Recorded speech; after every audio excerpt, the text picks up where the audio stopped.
नमस्कार, महाराष्ट्र योजना कॉर्नरमध्ये आपल्या सर्वांचे स्वागत आहे।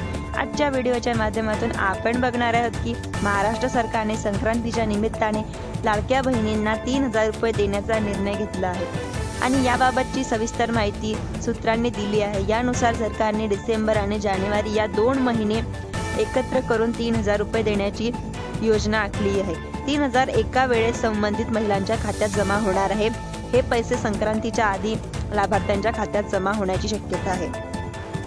दिवाळी भाऊबीज हप्ता नोव्हेंबरमध्ये दिवाळीच्या निमित्ताने राज्य सरकारने लाडक्या बहिणींना 3000 चा हप्ता आधीच दिला होता। संक्रांतीचे गिफ्ट आता मकर संक्रांतीच्या निमित्ताने फडणवीस सरकारने डिसेंबर आणि जानेवारीच्या हप्त्याच्यासाठी एकत्रित 3000 रुपये प्रत्येक महिन्याला 1500 रुपये देण्याचा निर्णय घेतला आहे।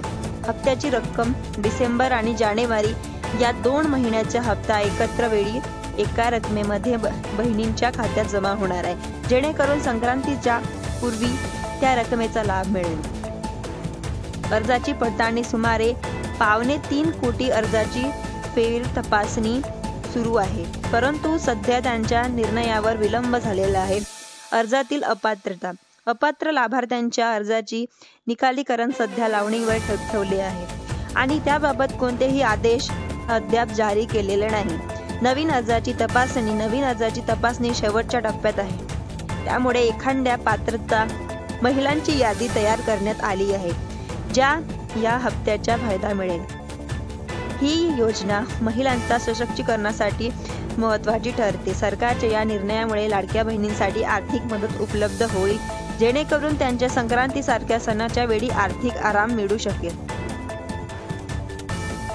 3000 रुपये रक्कम म्हणजे 1500 रुपये डिसेंबरसाठी आणि 1500 रुपये जानेवारीसाठी। रक्कम संक्रांतीच्या आधी लाभार्थ्यांच्या खात्यात जमा होईल। सर्व पात्र अर्जदार महिला 3000 रुपये मिळतील। लांबणीवर पडताळणीचा निर्णय आणि अपात्र अर्ज कोणत्याही आदेशाशिवाय तात्पुरते स्वीकारले जात आहे। या योजनेचा फायदा संक्रांतीच्या सणाच्या आसपास महिलांना वेळेवर मिळेल आणि त्यांचं जीवनमान सुधारण्यात मदत होईल। धन्यवाद।